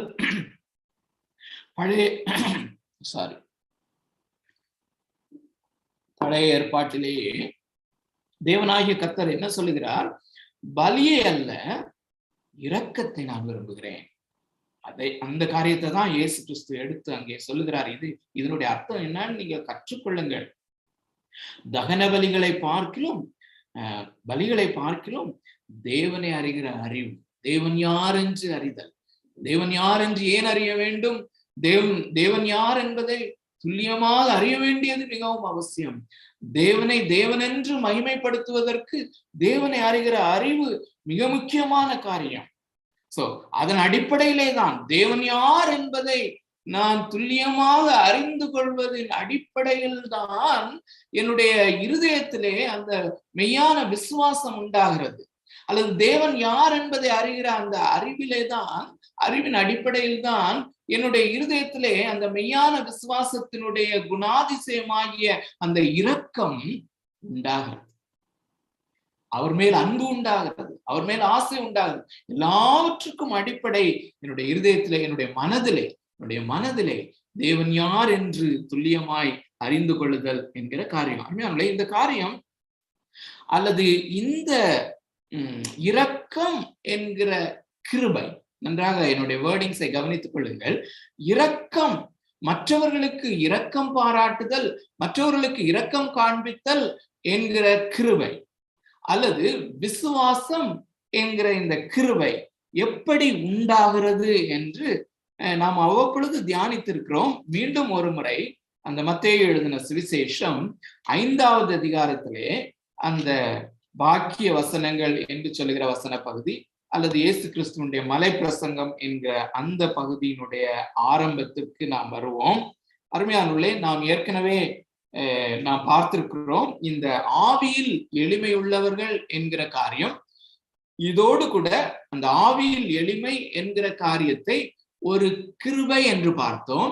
அந்த ஆவியில் எளிமை என்று சொல்வதை இந்த லூக்கா எழுதின சுவிசேஷம் 5வது அதிகாரத்திலே கர்த்தராகிய இயேசு கிறிஸ்துவை பேதுரு கண்டபோது, அல்லது இயேசு கிறிஸ்து அந்த மீன்களை பெருகச் செய்த அந்த அற்புதத்தை அவன் கண்ட பொழுது அவனுடைய இருதயத்திலே ஏற்பட்ட அந்த நொறுங்குதல், தேவனே, ஆண்டவரே, நான் பாவியான மனுஷன், நீர் என்னை விட்டு போக வேண்டும் என்று சொல்லக்கூடிய அந்த சொல் எதிலிருந்து பிறந்தது என்றால் அவனுடைய இருதயத்திலே ஏற்பட்ட அந்த நொறுங்குண்ட அந்த இருதயம்.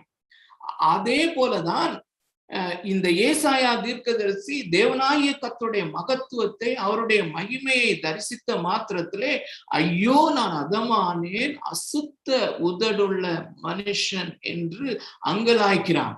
சோ இந்த அங்கலாய்ப்பு, ஏசாயாவினுடைய இந்த அங்கலாய்ப்பு, பேதுருவினுடைய அந்த அங்கலாய்ப்பு, அது ரெண்டுமே இந்த ஆவியில் எளிமை என்பதற்கு ஈக்குவல். அப்படிதான் நாம் அதை பார்க்க வேண்டும். So C.H. ஸ்பர்ஜன் சொன்ன காரியத்தை நான் சொன்னேன் ஏற்கனவே. இப்படிப்பட்ட ஒரு உணர்வு, ஆவியில் எளிமை உள்ளவர்கள் பாக்கியவான்கள். அதாவது ஆவியில் எளிமை உள்ளவர்கள் என்று ஒருவன் நான் ஆவியில் எளிமை உள்ளவன் என்று தன்னை குறித்து ரியலைஸ் பண்ணுகிறது. ஏசாயா ரியலைஸ் பண்ணது போல ரியலைஸ் பண்ணுவது, அல்லது பேதுரு ரியலைஸ் பண்ணினது போல பண்ணுவது, அதுதான் அந்த கிருபையினுடைய ஆரம்பம். அருமையானவர்களே, ஒரு காரியத்தை மிக தெளிவாக, மிக உன்னிப்பாக கவனியுங்கள். அருமையானவர்களே, அநேகர் இந்த மத்தேயு எழுதின சுவிசேஷம் 5வது அதிகாரத்தினுடைய முதல் பகுதியை படிக்கும் பொழுது இருதயத்தில் உதாரணமாக இருதயத்தில் சுத்தம் உள்ளவர்கள் பாக்கியவான்கள், அல்லது ஆவியில் எளிமை உள்ளவர்கள் பாக்கியவான்கள் என்று படிக்கும் போது, நீங்கள் ஆவியில் எளிமை உள்ளவர்களாக மாற வேண்டும், இரக்கம் உள்ளவர்களாக மாற வேண்டும், இருதயத்தில் சுத்தம் உள்ளவர்களாக மாற வேண்டும் என்று அப்படி புரிந்து கொள்வது தவறான புரிந்து கொள்ளுதல். ஆனா அது ஒரு விதத்திலே உண்மைதான். நன்றாக கவனியுங்கள். இந்த சீரீஸ் ஆஃப் பைபிள் ஸ்டடியில வர்றவங்களுக்கு அது மிகுந்த கடினமாக இருக்காது. ஆனாலும் நான் தெளிவாக சொல்ல வேண்டியது அவசியம். இந்த வாக்கிய வசனங்களிலே இயேசு சொல்லுகிற இந்த காரியங்கள், நன்றாக கவனியுங்கள், ரட்சிக்கப்படுவதற்கான வழிகள் அல்ல.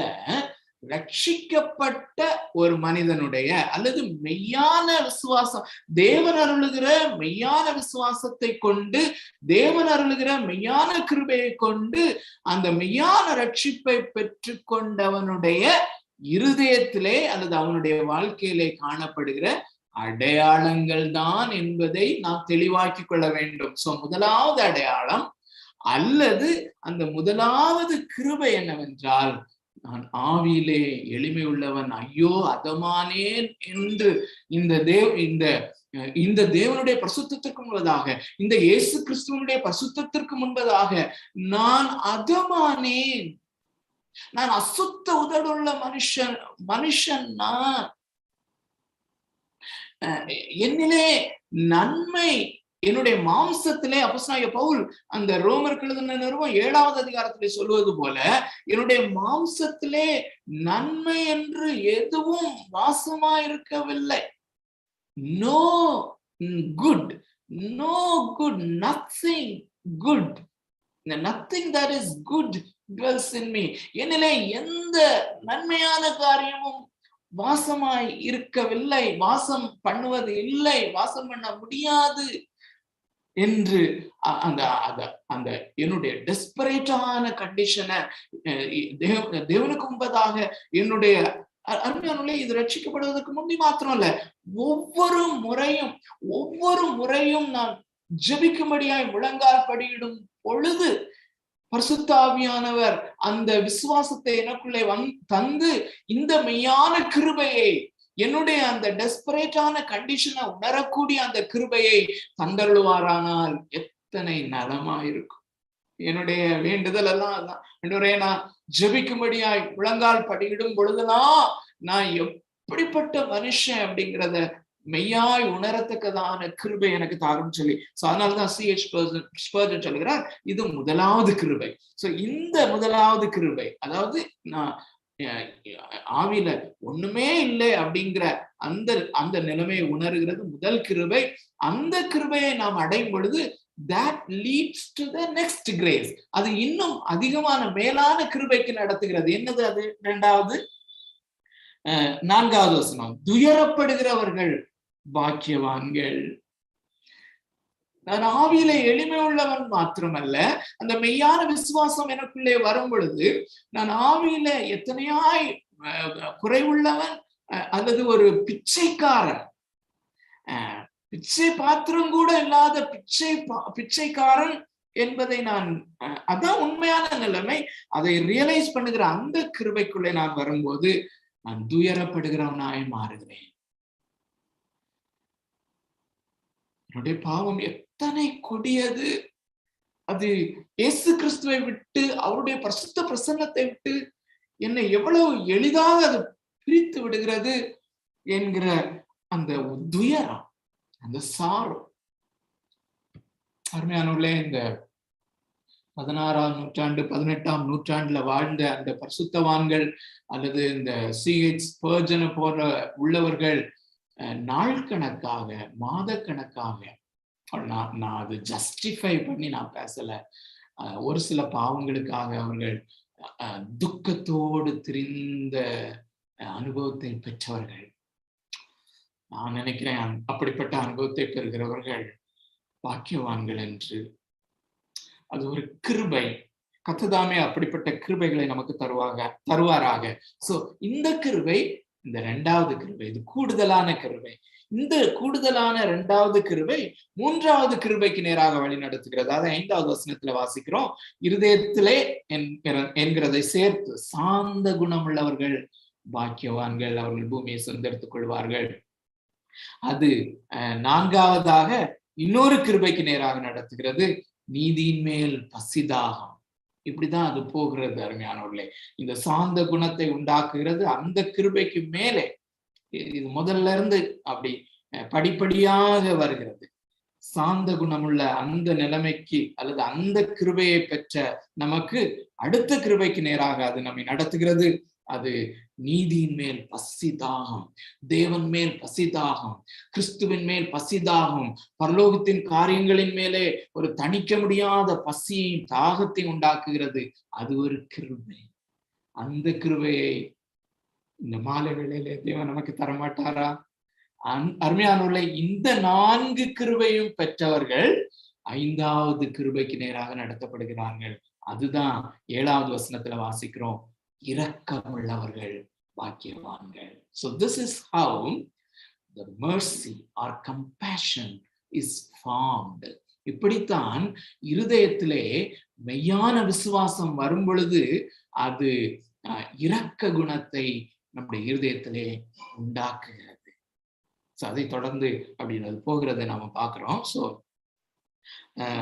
அருமையானவர்களே, இந்த இயேசு கிறிஸ்து சொல்லுகிற அந்த காரியம் மாயக்காரர்களை பார்த்து அல்லது பரிசேயர்களையும் சதுசேயர்களையும் வேதபாரர்களையும் பார்த்து நீங்கள் வெளிப்படையான அந்த காரியங்கள், ரிலிஜியஸ் காரியங்கள், ஆவிக்குரிய சபை சம்பந்தமான காரியங்களிலே நீங்கள் அதற்கு முக்கியத்துவம் கொடுக்காதபடி இருதயத்திலே இரக்கம், நீதி என்கிற காரியங்கள் உங்களிலே இப்படி அந்த உருவாக வேண்டும் என்கிற காரியத்தை அவர் சொல்கிறார். சோ இருதயத்திலே அந்த மெய்யான விசுவாசம், மெய்யான கிருபை இவ்விதமாய் உண்டாகிறது. அருமையானவர்களே, இன்னொரு காரியத்தை இந்த மாலை வேளையிலே உங்களுக்கு முன்பதாக கொண்டு வர விரும்புகிறேன். இந்த மெய்யான இரக்கமும் மெய்யான அன்பும், அந்த தேவன் மேல் அன்பு என்று நம்ம பார்க்கிற அந்த காரியத்துல கூட நீங்க அதோடு கூட சேர்ந்து மனிதர் மேல் அன்பு, இந்த ரெண்டும் டூ ஃபோல்டடா இருக்கிறதையும் நம்ம ரியலைஸ் பண்ண வேண்டும். அருமையானவர்களே, சோ அந்த தேவன் மேல் அன்பு, மனிதர் மேல் அன்பு, இந்த ரெண்டுமே இருக்குது. அன்பு அப்படிங்கிற காரியத்துல. அது போல இரக்கம்.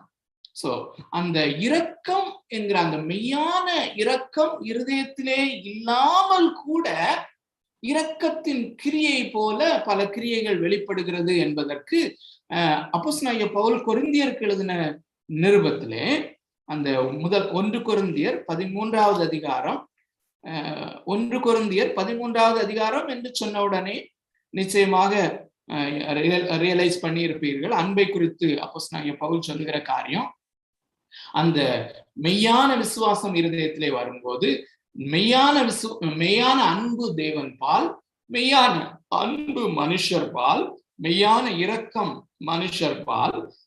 இது எல்லாம் உண்டாகுவதன் நிமித்தமாக இவைகளின் அடிப்படையிலே நீங்கள் உங்களுக்கு கொடுக்கப்பட்டிருக்கிற வரங்களை பயன்படுத்தி மற்றவர்களுக்கு ஊழியம் செய்யுங்கள் என்பதுதான் இங்கே 13வது அதிகாரத்திலே 1 கொரிந்தியர் 13வது அதிகாரத்துக்கு இப்பொழுது திருப்பிக் கொள்வோம்.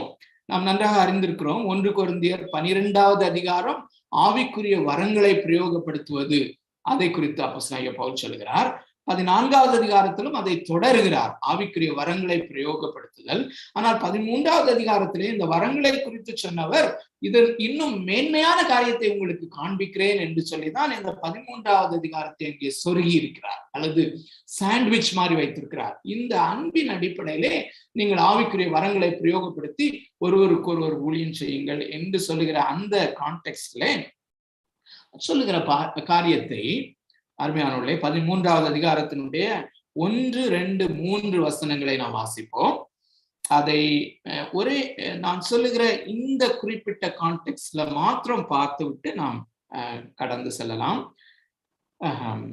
ஒவ்வொன்றா நான் வாசிக்கிறேன், ஃபாலோ பண்ணுங்க. 1 கொரிந்தியர் 13வது அதிகாரம் முதல் வசனம் இவ்விதமாக அப்போஸ்தலனாகிய பவுல் பரிசுத்த ஆவியானவருடைய ஏவுதலோடு கூட சொல்லுகிறார், நான் மனுஷர் பாஷைகளையும் தூதர் பாஷைகளையும் பேசினாலும் அன்பு எனக்கு இராவிட்டால் சத்தமிடுகிற வெண்கல போலவும் ஓசையிடுகிற கைத்தாளம் போலவும் இருப்பேன். சோ இந்த அன்பு நாம் இதுவரைக்கும் இதற்கு முன்னால பார்த்த அல்லது 10-15 வாரங்களாக நாம் கற்றுக்கொண்டிருக்கிற இந்த கான்செப்டின் அடிப்படையிலே நீங்கள் புரிந்து கொள்வீர்கள், அல்லது இப்படித்தான் நாம் அதை புரிந்து கொள்ள வேண்டும். மெய்யான தேவன் அருளுகிற விசுவாசம் எனக்குள்ளே வரும்போது, தேவன் அருளுகிற அந்த விசுவாசம் தேவன் பால் அன்பையும் மனிதர் மேல் அன்பையும் அது என்னுடைய இருதயத்திலே உருவாக்குகிறது. அதோடு கூட அது மனுஷர் பால் இரக்கத்தையும் உண்டாக்குகிறது. இங்கே அப்போஸ்தலனாகிய பவுல் சொல்லுகிற காரியங்கள் அதை ஆக்ட்ஸ் ஆஃப் லவ், அன்பின் கிரியைகள் என்றும் சொல்லலாம், இரக்கத்தின் கிரியைகள் என்றும் சொல்லலாம், ஆக்ட்ஸ் ஆஃப் மர்சி என்றும் சொல்லலாம் என்பதை நிச்சயமாக நீங்கள் ஒத்துக்கொள்வீர்கள். சோ அவர் என்ன சொல்லுகிறார் என்றால், இப்ப நீங்க என்னோடு கூட சிந்திக்க வேண்டியது என்னவென்றால், அப்பனா இருதயத்திலே மற்றவர்கள் மேலே அன்பு இல்லாமல் கூட நான் மனுஷர் பாஷைகளையும் தூதர் பாஷைகளையும் பேச முடியும் என்கிற ஒரு காரியத்தை அப்போஸ்தலனாகிய பவுல் இங்கே கொண்டு வருகிறாரா? தேவனாகிய கர்த்தர் இங்கே கொண்டு வருகிறாரா?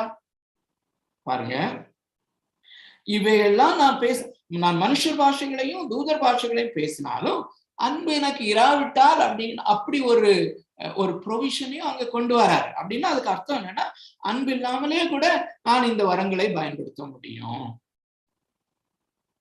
அப்படின்னா என்ன அர்த்தம்? மெய்யான விசுவாசம் எனக்குள்ளே இல்லாமல் இருக்கும் போது கூட நான் ஒரு மாயமான விசுவாசத்தை பற்றி கொண்டு, அல்லது மாயமான ஒரு விசுவாசம் எனக்குள்ள எப்படிப்பட்ட கிருபையின் வரங்களை பிரயோகப்படுத்த வைக்க முடியும் என்பது எனக்கு அதிக பயத்தை கொடுக்கிற ஒரு காரியமாக இருக்கிறது. சோ இந்த அன்பு என்கிற காரியத்துல நாம் அந்த இரக்கம் என்கிற காரியத்தையும் நாம சப்ஸ்டிடியூட் நிச்சயமாக பண்ண முடியும் அந்த விஷயத்துல.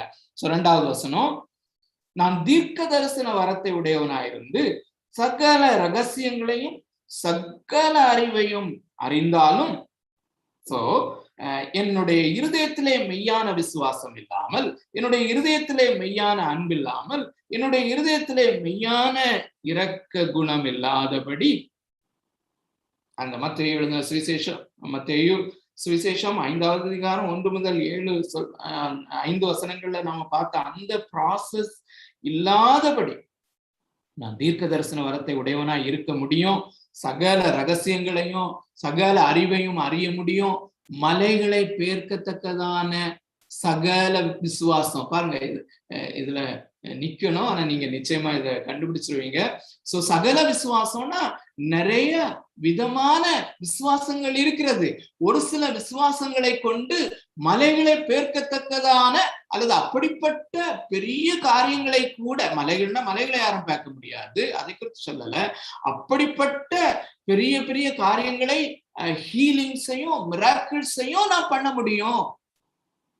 அன்பு இல்லாம, மெய்யான விசுவாசம் இல்லாமல் இதை நான் செய்ய முடியும் என்பதுதான் அர்த்தம்.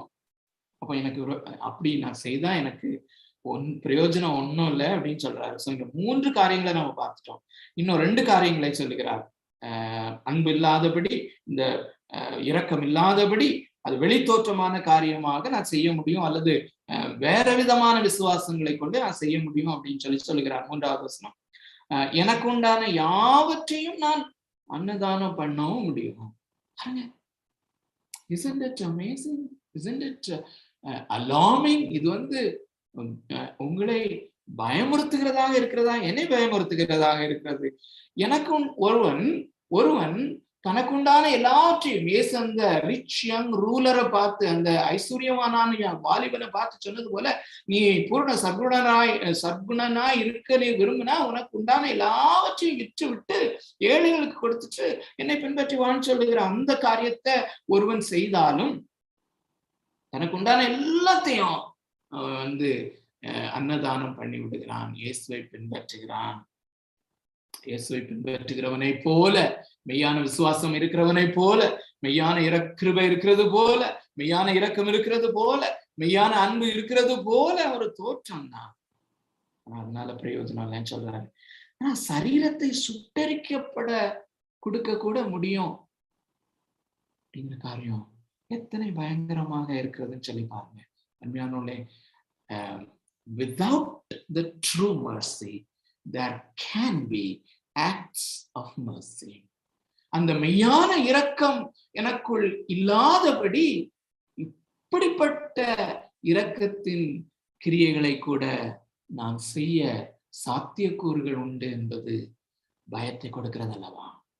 அருமையான தேவனுடைய பிள்ளைகளே, இந்த மாலை வேளையில இன்னும் ஒரே ஒரு சம்பவத்தை மாத்திரம் உங்களுக்கு முன்பதாக கொண்டு வந்து, இந்த இரக்கம், இந்த கிருபை எப்படி எனக்குள்ளே உருவாகிறது என்கிற அந்த பிரின்சிபிள நல்ல கவனிங்க. இந்த மெய்யான இரக்கம் என்னுடைய இருதயத்திலே எப்படி உருவாகிறது என்கிற அந்த ப்ராசஸ, அந்த படி கட்டுகளை மலை பிரசங்கத்திலே மத்தேயு எழுதின சுவிசேஷம் 5வது அதிகாரம் 3 to 5 வரை உள்ள வசனங்களிலே நாம் பார்த்தோம். 3 to 7 வரை உள்ள வசனங்களிலே நாம் பார்த்தோம். அருமையானவர்களே, அதை பிராக்டிக்கலா ஒரு எக்ஸாம்பிளை நான் உங்களுக்கு முன்பதாக கொண்டு வர விரும்புகிறேன். இந்த பிரின்சிபிளை நாம தொடர்ந்து கற்று வருகிறோம். இன்னும் கர்த்தருக்கு சித்தமானால் தெளிவாய் கற்றுக்கொள்ள தேவனாகிய கர்த்தர் நமக்கு உதவி செய்வாராக. யோவான் எழுதின சுவிசேஷம் 8வது அதிகாரத்திலே அந்த சம்பவம் வருகிறது. நமக்கு எல்லாருக்கும் தெரிந்த ஒரு சம்பவம் தான். அதனாலே அதை முழுமையாக நான் வாசிக்க விரும்பவில்லை, நேரமும் போய்கொண்டிருக்கிறது. நன்றாக நமக்கு தெரிந்த ஒரு காரியம்தான். அருமையானவர்களே, இந்த அதிகார துவக்கத்திலே, அதாவது யோவான் எழுதின சுவிசேஷம் 8வது அதிகாரம் 3வது வசனத்திலிருந்து 11வது வசனம் வரையிலும் உள்ள அந்த வசன பகுதியிலே இந்த சம்பவம் அடங்கி இருக்கிறது. சோ இயேசு கிறிஸ்துவின் இடத்திலே இந்த பரிசேயர்கள், வேத பாரகர்கள் ஒரு ஸ்திரீயை கொண்டு வருகிறார்கள். விபச்சாரத்திலே கையும் மெய்யுமாக பிடிக்கப்பட்ட அந்த ஸ்திரீயை அவர்கள் கொண்டு வருகிறார்கள். அந்த இதுல அப்சர்வ் பண்ண வேண்டிய காரியம் என்னவென்றால், விபச்சாரத்திலே பிடிக்கப்பட்ட, கையும் மெய்யுமாக ரெட் ஹேண்டடாக அந்த விபச்சாரம் செய்யும் போதே பிடிக்கப்பட்ட ஒரு ஸ்திரீயை கொண்டு வருகிறார்கள். ஆனால் அந்த அந்த விபச்சாரத்திலே அந்த பெண்ணோடு கூட ஈடுபட்ட அந்த மனிதனை இந்த பரிசேயர்களும் இந்த வேதபாரகர்கள் விட்டு விட்டார்கள் என்பது நோட் பண்ண வேண்டிய ஒரு காரியம். சோ ஆனா இந்த ஸ்திரீ கண்டுபிடிக்கப்பட்ட பொழுது அவளுக்கு நன்றாக தெரிகிறது, இந்த என்னை கையும் மெய்யுமாக இவர்கள் பிடித்திருக்கிறார்கள். என்னை கையும் மெய்யுமாக பிடித்திருக்கிற இவர்கள் சட்ட நிபுணர்கள் அல்லது வேத பாரகர்கள் அல்லது பரிசேயர்கள். அவர்கள்தான் இந்த சமுதாயத்திலே, இந்த இந்த இந்த ரிலிஜன்ல, இந்த சபை சம்பந்தப்பட்ட இந்த காரியத்திலே சட்டதிட்டங்களை நிறைவேற்றுகிறவர்கள், சட்டத்தை நன்றாக அறிந்தவர்கள், நியாயப்பிரமாணத்தை நன்றாக அறிந்தவர்கள், நியாயப்பிரமாணத்தை கற்றுக் கொடுக்கிறவர்கள், நியாயப்பிரமாணத்தை இம்ப்ளிமெண்ட் பண்ணக்கூடியவர்கள். இவர்களுடைய கரங்களிலே நான் மாட்டிக்கொண்டேன். ஆனா நான் பெண்ணாக இருக்கிறேன். இவர்களுக்கு முன்பதாக நான் வாய்ஸ் எழுப்ப முடியாது.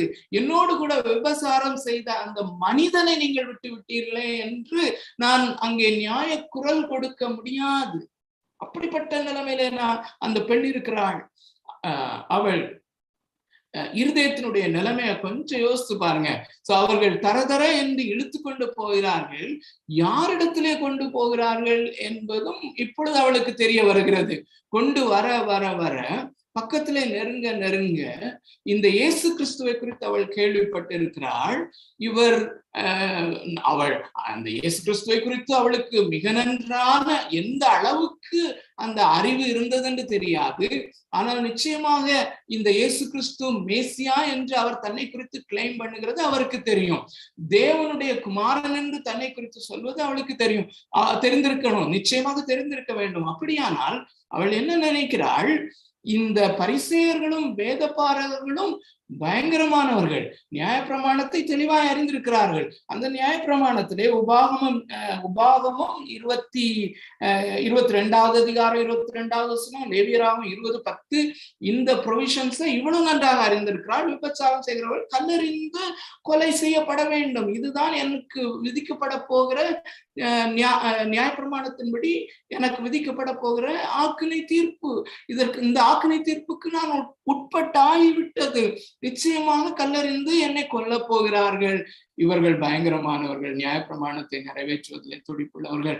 இவர்கள் கொண்டு போகிறார்களே இந்த மனிதர், இவர் அந்த யெகோவா தேவனுடைய குமாரன் என்று இவர் சொல்லுகிறாரே, அந்த யெகோவா தேவனாகிய கர்த்தர் தான் இந்த மோசையின் மூலமாக உபாகமத்திலும் லேவியராகமத்திலும் இந்த நியாயப்பிரமாணங்களை எழுதி கொடுத்திருக்கிறார்.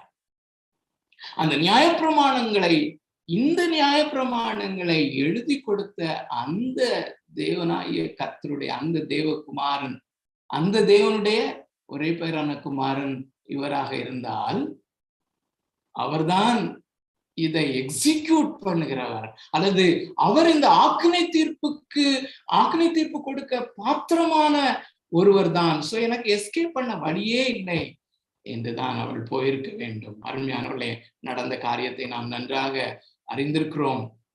அங்கே அவர் குனிந்து தரையிலே எழுத ஆரம்பிக்கிறார். அப்புறம் நிமிர்ந்து பார்க்கிறார்.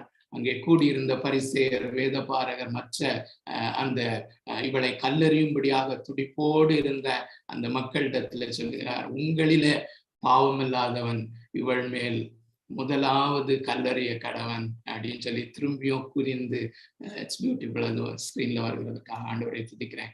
ஸோ மறுபடியும் குனிந்து எழுத ஆரம்பிக்கிறார். எல்லாரும் ஒவ்வொருத்தரா போயிட்டாங்க.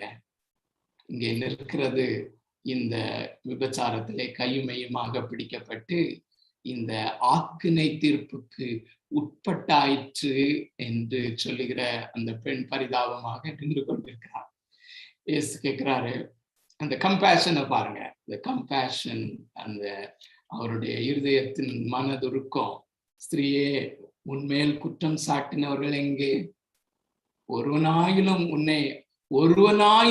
உன்னை ஆக்கினைக்குள்ளாக, நல்ல வேர்டிங்ஸ் போட்டிருக்காங்க, கிறிஸ்தாவியானவர் நல்ல வேர்டிங்ஸை போட்டிருக்கிறார், நல்ல வேர்டிங்ஸை இயேசு பயன்படுத்திருக்கிறார். ஒருவனாகிலும் உன்னை ஆக்கினைக்குள்ளாக தீர்க்கவில்லையா? அதற்கு அவள், இல்லை ஆண்டவரே. அவளுக்கு தெரியுமோ தெரியாதோ? தெரியாது. அவளை ஆக்கினைக்குள்ளாக தீர்க்க அதிகாரம் பெற்றவர் தான் அவளுக்கு முன்பதாக நிற்கிறார். அவளை ஆக்கினைக்குள்ளாக தீர்க்க, கல்லறிந்து கொள்வதற்கு மாத்திரமல்ல, நித்திய ஆக்கினைக்கு உள்ளாக்க முழு அதிகாரத்தையும் பெற்ற அந்த திருக்குமாரனுக்கு உங்களாக பயந்து நடுங்கி செய்வது அறியாது அது என்ன நடக்கிறது என்பதை புரிந்து கொள்ள இயலாதபடி திரு என்று விழித்துக் கொண்டு நிற்கும் போது, இல்லை ஆண்டவரே என்று சொல்லும் போது, நானும் உன்னை ஆக்கினைக்குள்ளாக தீர்க்கிறதில்லை, நீ போ, இனி பாவம் செய்யாதே. நான் இங்க கொண்டு வரக்கூடிய குறிப்பு இதுதான் அருமையானவர்களே. இனி பாவம் செய்யாதே என்று இயேசு சொல்லுகிற அந்த கிருபை உள்ள வார்த்தைகள் அவளுக்கு போதுமானது. அவள் இனிமேல் பாவம் செய்யாமல் இருப்பதற்கு, இந்த பாவத்தை என்று வெறுப்பதற்கும் அதை திரும்பி பார்க்காமல் இருப்பதற்கும் உரிய அந்த கிருபையின் வல்லமை இதுல இருந்துதான் வருது. எதுல இருந்து வருதுன்னா, இனி பாவம் செய்யாதே என்று சொல்லுகிற அந்த வார்த்தை யாரிடத்திலிருந்து வருகிறது? அருமையானவர்களே, இந்த ஹார்ட் ஆஃப் கம்பேஷன், இந்த மனதுருக்கம் உள்ள உருக்கமான இரக்கங்களுக்கு இலக்கணமாக இருக்கிற அந்த கிறிஸ்துவனிடத்திலிருந்து வருகிறது. அருமையானவர்களே, இந்த மாலை வேளையில நமக்கு இந்த மெய்யான விசுவாசம் என்னுடைய இருதயத்துல வர்றதுக்கும், அந்த மெய்யான இரக்கம் என்னிடத்துல வர்றதுக்கும் வேற வழியே கிடையாது. இந்த மெர்சிஃபுல் கிரைஸ்ட் இந்த சுவிசேஷங்களிலே வெளிப்படுத்தப்பட்டிருக்கிற இந்த சுவிசேஷங்களிலே எழுதி காண்பிக்கப்பட்டிருக்கிற இந்த கிறிஸ்து யார்? அவருடைய கம்பேஷன் என்ன? ஆக்கினைக்கு உள்ளாக்கப்பட்ட நித்திய நரக தண்டனை என்கிற ஆக்கினை தீர்ப்பை சுமந்து கொண்டிருந்த எனக்கும் உங்களுக்கும் அவர் பாராட்டின அந்த இரக்கத்தினுடைய ஐஸ்வர்யத்தை நான் காண காண காண என்னுடைய இருதயத்திலே நான் காண காண இனி பாவம் செய்யாமல் இருக்க, மற்றவர்களுக்கு இரக்கம் காண்பிக்க அது போதுமானதாக இருக்கிறது. அன்மையாளர்களே, இந்த மாலை வேளையிலே கர்த்தர் நமக்கு இப்படிப்பட்ட மெய்யான கிருபையையும் மெய்யான விசுவாசத்தையும் அருளும்படியாக அவரை அறியும் அறிவை அல்லது அவரை காணும் அந்த அவரை காணும்படியாக இந்த கம்பேஷனேட் கிரைஸ்ட் காணும்படியாக இந்த இருதயத்தின் கண்களை அவர் தாமே திறப்பாராக. Thank you so much. தேவன் தாமே நம்மை தொடர்ந்து ஆசீர்வதிப்பாராக. ஆமென். Over to